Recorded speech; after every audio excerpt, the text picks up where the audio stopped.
What is your right as a condo owner based on Philippine law? Can you freely rent out your condo unit? What will happen with your condo after 50 years? Can you still profit at the end of your condo's lifespan? What is a condominium corporation and why should you care?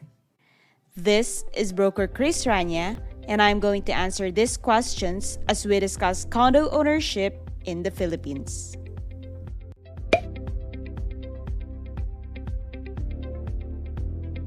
Now, there are two kinds of condominium ownership in the Philippines. First is the leasehold ownership, wherein you buy the right to live in the property for a fixed amount of time.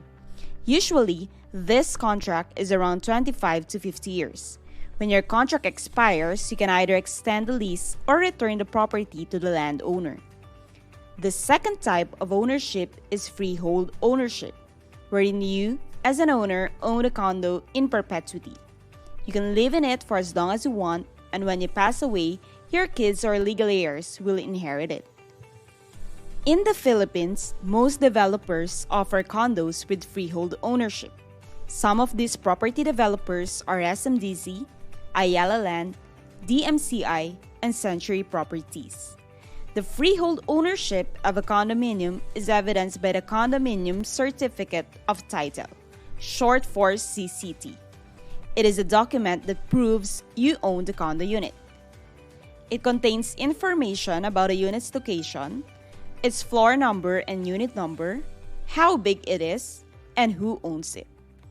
The CCT is recorded in the Register of Deeds of the province or city where the property lies.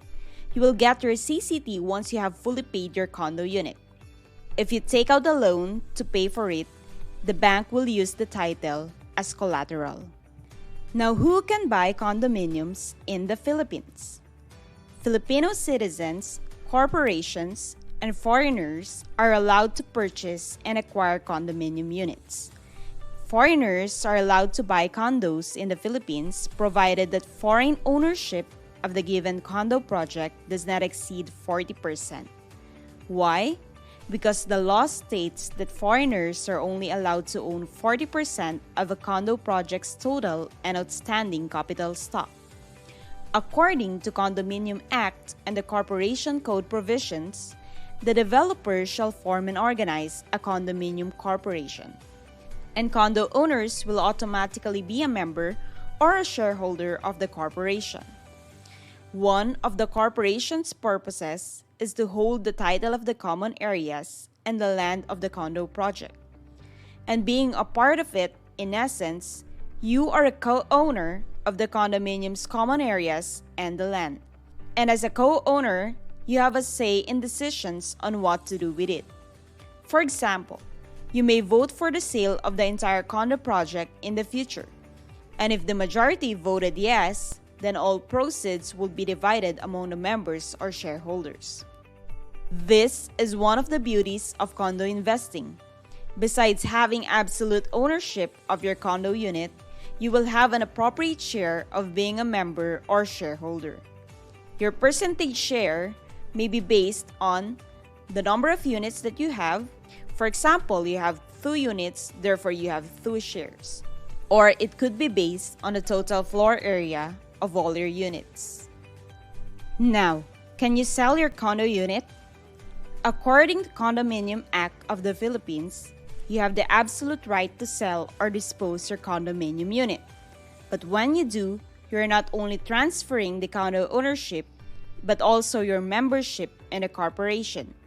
This means the buyer will now be a member of the condominium corporation and will get the rights to the common areas and shares. This membership cannot be transferred or disposed separately from the condo unit. You may sell your unit to Filipinos, foreigners, or corporations, provided that the transfer shall not reduce the condominium ownership to less than 60% Filipino. As mentioned earlier, foreign ownership of the given condo project should not exceed 40%. Therefore, it is not valid if the resulting transfer will make foreigners own more than 40% of the condominium corporation.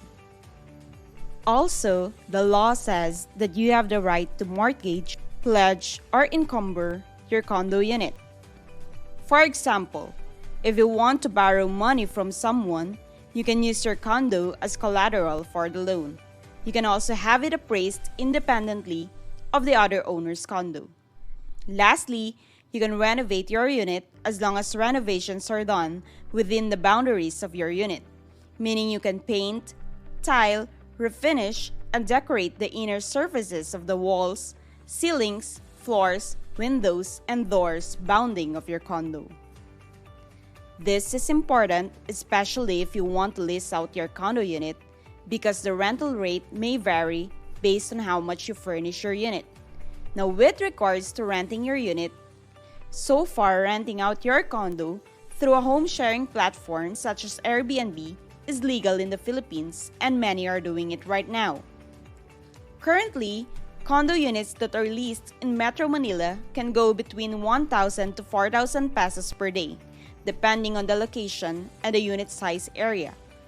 If you do not want to manage the leasing of your condo on a day-to-day basis, you can also offer it on a long-term lease. So, does it mean that I can freely rent out my condo unit? The answer to that question depends on the rules and regulations of the condo project. Condos have different types of uses and rules, and these are in the condo's master deed. A condominium can be residential, commercial, office, resort condo, condotel, or dormitel. And because each have different use and purpose, there are rules and regulations that you must follow. For example, you cannot freely lease out your condotel or condo hotel unit because it will be operated as a hotel room by its hotel management. Also, restrictions may be imposed, such as certain activities might be prohibited inside the building. For example, raising, breeding, or keeping of animals of any kind is not allowed. Such restrictions are legal as long as it's not contrary to law. Having these restrictions is necessary because its primary goal is to protect the owner's collective interests and the marketability of the units. Now you might be wondering, are the rules and restrictions permanent? According to Republic Act 7899, the master deed can be amended or revoked by a simple majority of condo owners, and the amendment or revocation of the rules must be approved by HLURB or the HSUD and the city or municipal engineer.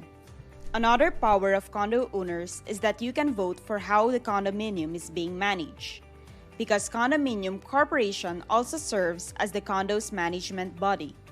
It enforces the provisions of the corporation and maintains the building. It can also do other things like getting insurance, paying taxes, or rebuilding any portion of the project if necessary. The existence of Condominium Corporation shall be coterminous with a lifespan of the condo project. It means if there's a condominium dissolution, then the corporation will also end. Now, is it true that the lifespan of a condo project is only 50 years? Well, the law does not state that condominiums are strictly just good for 50 years. According to Republic Act 4726, aside from being more than 50 years old, it must be obsolete and uneconomical, plus more than 50% of the shareholders are opposed to restoring it. If these three conditions are met, then there will be a dissolution of the condominium project. It is important to note, however, that dissolution of condominium can also occur if there's a substantial damage and it has not been rebuilt for 3 years, if one half or more of the condo units are not livable and more than 30% want to stop its restoration, if the government has condemned the condo and 70% are opposed to its continuation, and the conditions about dissolution in the Declaration of Restrictions are met. If this happens, then a condominium corporation will hold the power of attorney to sell or dispose the entire project for the benefit of all owners. The good news is that condominium nowadays are built with modern materials to last a long time and resist ordinary wear and tear. Now, it is your obligation as an owner to cooperate with a condominium corporation in maintaining the structural integrity, concept, and marketability of the project. because if it's managed with reasonable care, a condo is still one of the good investments out there and can give you good returns for many years to come. To browse condos for sale and connect with PRC licensed brokers and PRC accredited salesperson, just click the website link below on the description box. If you want to know more about condo investing, then click our next video. Thank you for listening.